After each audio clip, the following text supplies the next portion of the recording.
नमस्कार दोस्तों, हम लोग आधुनिक भारतीय इतिहास के कालखंड में प्रवेश कर चुके हैं। आज का लेक्चर यूरोपीय शक्तियों के आगमन से प्रारंभ कर रहे हैं। पूर्वी यूरोप, विशेषकर रोम एवं ग्रीक के साथ भारत के व्यापारिक संबंध प्राचीन काल से ही था।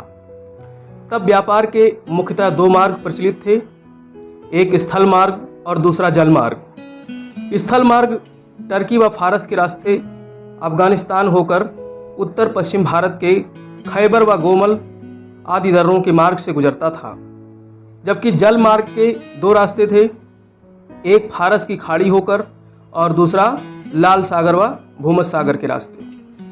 परंतु इन रास्तों पर ग्रहण तब लग गया जब 15वीं शताब्दी में इस क्षेत्र में अरब कबीलों का प्रसार व प्रभाव बढ़ गया। धीरे धीरे इन्होंने कुस्तुनतुनिया जीत लिया और ईसाइयों को पश्चिम की ओर ढकेल दिया। इस प्रकार इस मार्ग के अवरुद्ध हो जाने तथा यूरोप में पुनर्जागरण और भौगोलिक खोजों के बढ़ते प्रभाव के परिणाम स्वरूप अटलांटिक तट के सहारे बसे पश्चिम यूरोपीय देश, विशेषतः पुर्तगाल, स्पेन, हॉलैंड, फ्रांस व इंग्लैंड के साहसी नाविकों ने व्यापार के सामुद्रिक मार्गों का पता लगाया। इस कड़ी में सर्वप्रथम पुर्तगाली नाविक बार्थोलोमियो डियाज ने 1487 में अटलांटिक महासागर से होकर अफ्रीका के अंतिम किनारे उत्तमासा अंतरिम, जिसे केप ऑफ गुड होप अथवा केप ऑफ स्टॉर्म्स अर्थात तूफानी अंतरिम भी कहा जाता है, का पता लगाया। बाद में इसी रास्ते का प्रयोग करते हुए वास्को डी गामा उत्तमासा अंतरिम पहुंचा और वहां से अरब सागर में चलने वाली मानसूनी हवाओं के सहारे वो मई 1497 को कालीकट पहुंचा। इसी के साथ यूरोप के साम्राज्यवादी शक्तियों ने भारत से व्यापारिक रिश्ते शुरू किए और इस सिलसिले में तत्पश्चात डच, जो कि हॉलैंड के निवासी थे, जिसे आज नीदरलैंड के नाम से भी जाना जाता है, भारत आए। इसके बाद अंग्रेज, डेनिश एवं अंत में फ्रांसीसियों का भारत में प्रवेश हुआ। तो चलिए अब हम लोग प्रश्नों के माध्यम से इसे समझने का प्रयास करते हैं। इस वीडियो में पुर्तगाली एवं डच के प्रावधानों का प्रश्नोत्तर शैली में अध्ययन करेंगे। तो पहला प्रश्न ये रहा, यूरोपीय शक्तियों का भारतीय व्यापार में समय समय पर प्रवेश का क्रम क्या था? पहला ऑप्शन है पुर्तगीज, डच, अंग्रेज, डेन, फ्रांसीसी। दूसरा पुर्तगाली, अंग्रेज, डच, डेन, फ्रांसीसी। अंग्रेज, पुर्तगाली, डच, फ्रांसीसी, डेन और पुर्तगाली, डच, डेन, अंग्रेज, फ्रांसीसी। जी हाँ, आपने बहुत सही आंसर गेस किया है। इसका पहला उत्तर सही है। पुर्तगाली, डच, अंग्रेज, डेन और फ्रांसीसी, ये क्रम था। दूसरा प्रश्न है, वास्को डी गामा ने कितनी बार भारत की यात्रा की? पहला ऑप्शन है 2 बार, दूसरा ऑप्शन है 3 बार, तीसरा ऑप्शन है 4 बार और चौथा ऑप्शन है 5 बार। जी हाँ, आपने बिल्कुल सही टिक किया, बी, 3 बार। इसको हम समझ लेते हैं। पुर्तगाली यात्री वास्को डी गामा ने भारत की 3 बार यात्रा की। पहली बार 17 मई 1498 को कालीकट के प्रसिद्ध बंदरगाह कप्पक डाबू पहुंचा और दूसरी बार 1502 में और तीसरी बार 1524 में भारत आता है और इसी वर्ष यानी 1524 में ही उसकी कोचीन में मृत्यु हो जाती है। तीसरा प्रश्न है, पुर्तगालियों ने अपनी पहली फैक्ट्री कहाँ बनाई? तो ये रहा आपका पहला ऑप्शन, कोचीन, सूरत, कालीकट और बड़ौज। जी हाँ, आपने बिल्कुल सही टिक किया, कोचीन। पुर्तगालियों ने अपनी पहली फैक्ट्री 1503 में कोचीन में बनाई, जबकि दूसरी फैक्ट्री 1505 में कन्नूर में स्थापित की। नेक्स्ट प्रश्न है, ब्लू वाटर पॉलिसी किस यूरोपीय शक्ति द्वारा अपनाई गई? तो ये रहे आपके ऑप्शन, डच, ब्रिटिश, पुर्तगाली और फ्रांसीसी। जी हाँ, आपने बिल्कुल सही आंसर चुना है, पुर्तगाली। प्रथम गवर्नर फ्रांसिस्को डी अल्मीडा द्वारा हिंद महासागर में शांतिपूर्वक व्यापार करने हेतु शांत जल नीति अर्थात ब्लू वाटर पॉलिसी अपनाई गई। नेक्स्ट प्रश्न देखिए, किस पुर्तगाली गवर्नर ने गोवा को जीता? ये रहे options, Almeida, Albuquerque, Nino day कोनहा और वास्को डी गामा। जी हाँ, आपने बिल्कुल सही टिक किया, अल्बुकर्क। अल्बुकर्क जो कि दूसरा पुर्तगाली गवर्नर था, इसे भारत में पुर्तगाली शक्ति का वास्तविक संस्थापक भी माना जाता है। इसने कोचीन को मुख्यालय बनाया और 1510 में बीजापुर के आदिल शाही सुल्तान से गोवा जीता और इसके अलावा 1511 में मलक्का तथा 1515 में हारमुज पर अधिकार किया। इसने भारत में पुर्तगालियों को बसाने के लिए भारतीय स्त्रियों से विवाह को भी प्रोत्साहित किया था। अगला प्रश्न रहा, इस पुर्तगाली गवर्नर ने अपना मुख्यालय कोचीन से गोवा स्थानांतरित किया? आपके ऑप्शंस रहे ये, अल्मीडा, अल्बुकर्क, नीनो दी कुन्हा, इनमें से कोई नहीं। बिल्कुल सही टिक किया आपने, नीनो दी कुन्हा। नीनो दी कुन्हा ने 1530 ईस्वी में सरकारी कार्यालय को कोचीन से गोवा स्थानांतरित किया। इसके अलावा इसने बंगाल में हुगली पर पुर्तगाली बस्ती स्थापित की। 1534 में सालसेट व बेसिन तथा 1535 में द्वीप पर भी अधिकार किया।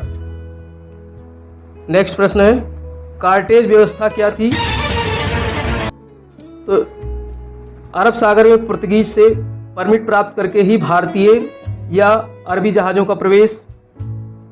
कार्टेज व्यवस्था ने पुर्तगालियों को सागर के स्वामी के रूप में स्थापित किया। आपके ऑप्शंस रहिए, केवल एक, केवल दो, दोनों सही हैं और ना ही पहला सही है ना ही दूसरा सही है। तो इसमें आपका सी वाला बिल्कुल सही उत्तर किया आपने। दोनों, एक और दो, दोनों ऑप्शन सही हैं। नेक्स्ट प्रश्न, निम्न में से कहाँ पुर्तगाली बस्ती स्थापित नहीं हुई? आपके ऑप्शंस रहे ये, भटकल, सैंथोम, भावनगर और सूरत। जी हाँ, बिल्कुल सही टिक किया आपने, सूरत। सूरत में पुर्तगालियों की फैक्ट्री अर्थात बस्ती स्थापित नहीं हुई, जबकि दमन, दीव, सालसेट, बेसिन, चौल, बम्बई, सांतोफी, सांथोमी, मद्रास के निकट है ये, हुगली, भटकल, क्रैगानोर, मैंगलोर, होनावर, कन्नौर, क्विलोन, भावनगर, नागपट्टनम, चटगांव, सतगांव आदि में पुर्तगाली बस्तियां स्थापित हुई। नेक्स्ट प्रश्न, भारत में सर्वप्रथम आने वाली तथा सबसे अंत में भारत से जाने वाली यूरोपीय शक्ति थी? ये रहे ऑप्शंस, डच, पुर्तगाली, अंग्रेज और फ्रांसीसी। जी हाँ, बिल्कुल आपने सही टिक किया, पुर्तगाली। सर्वप्रथम 1498 ईस्वी में ये भारत आए तथा सबसे अंत में 1961 ईस्वी में गोवा, दमन और दीव को स्वतंत्र कर भारत से वापस गए। अगला प्रश्न है, भारत में प्रिंटिंग प्रेस अर्थात छपाई की शुरुआत करने का श्रेय किसे दिया जाता है? तो आपके ऑप्शंस रहिए, पुर्तगाली को, डच को, अंग्रेज को, फ्रांसीसी को। आपने बिल्कुल सही टिक किया, पुर्तगाली को। पुर्तगालियों ने भारत में प्रिंटिंग प्रेस के साथ साथ मध्य अमेरिका से तंबाकू, आलू व मक्का भारत लाए। इसके अलावा इन्होंने अनानास, पपीता, बादाम, काजू, मूंगफली, लीची, संतरा आदि की खेती भी भारत में शुरू कराने का इन्हीं को श्रेय दिया जाता है। अगला प्रश्न है, डचों ने पहली व्यापारिक फैक्ट्री भारत में कहाँ स्थापित की? तो आपके ऑप्शंस रहिए, सूरत, मसूलीपट्टनम, पुलिकट, कोचीन। जी हाँ, बिल्कुल सही टिक किया आपने, मसूलीपट्टनम। मसूलीपट्टनम में सर्वप्रथम 1605 ईस्वी में डचों ने अपनी पहली व्यापारिक फैक्ट्री स्थापित की। इसके अलावा इन्होंने 1610 में पुलिकट में, 1616 में सूरत में और कोचीन में इन्होंने 1663 में अपनी फैक्ट्री स्थापित की। अगला प्रश्न है, आधुनिक कोच्चि में फोर्ट विलियम्स का निर्माण किस यूरोपीय शक्ति ने किया? आपके ऑप्शंस रहिए, पुर्तगाली, डच, अंग्रेज, फ्रांसीसी। जी हाँ, बिल्कुल सही टिक किया आपने, डच। डचों ने पुर्तगालियों को पराजित कर 1663 में आधुनिक कोच्चि में फोर्ट विलियम्स की स्थापना की। अगला प्रश्न है, किस यूरोपीय शक्ति की व्यापारिक व्यवस्था कार्टेल अर्थात सहकारिता पर आधारित थी? आपके ऑप्शंस रहे ये पुर्तगाली, डेन, डच, अंग्रेज। बिल्कुल सही टिक किया आपने, डच सही है। डचों ने भारत में सर्वप्रथम संयुक्त पूंजी कंपनी का नाम था वेरिंग दे ओस्ट इंडिसे कंपनी। इसकी स्थापना 1602 ईस्वी में की, जिसकी व्यापारिक व्यवस्था कार्टेल अर्थात सहकारिता पर आधारित थी। अगला प्रश्न है, बेदरा का युद्ध किन दो यूरोपीय शक्तियों के मध्य हुआ? तो ऑप्शंस रहिए डच एवं अंग्रेज, अंग्रेज एवं फ्रांसीसी, डच एवं पुर्तगाली, पुर्तगाली एवं अंग्रेज। तो बिल्कुल सही टिक किया आपने, डच एवं अंग्रेज के मध्य हुए। बेदरा का युद्ध 1759 ईस्वी में डच एवं अंग्रेजों के मध्य हुआ था। इसी युद्ध के साथ डचों का भारत से अंतिम रूप से पतन हो गया। इस लेक्चर का आखिरी प्रश्न है, भारतीय वस्त्र को प्रमुख निर्यात की वस्तु बनाने का श्रेय किस यूरोपीय शक्ति को प्राप्त है? तो आपके ऑप्शंस रहिए पुर्तगाली, डच, अंग्रेज और फ्रांसीसी। जी हाँ, बिल्कुल सही टिक किया आपने, डच। जहां मसालों के निर्यात का श्रेय पुर्तगालियों को दिया जाता है, वहीं भारतीय वस्त्र को निर्यात की प्रमुख वस्तु बनाने का श्रेय डचों को दिया जाता है। भड़ौच, मद्रास व कोरोमंडल तट के बंदरगाहों से वस्त्र निर्यात किए जाते थे। इसके अलावा पुलिकट में डच अपने स्वर्ण पैगोडा अर्थात सिक्के भी ढालते थे। तो इसी के साथ आज का ये लेक्चर हमारा यही समाप्त होता है। अगर आपको मेरी ये सीरीज पसंद आ रही है तो हमारे इस वीडियो को ज़्यादा से ज़्यादा लोगों तक पहुंचाइए, और अगर नए व्यूअर हैं तो सब्सक्राइब कीजिए और बेल आइकन को भी प्रेस कीजिए। इसी के साथ जय हिंद, जय भारत।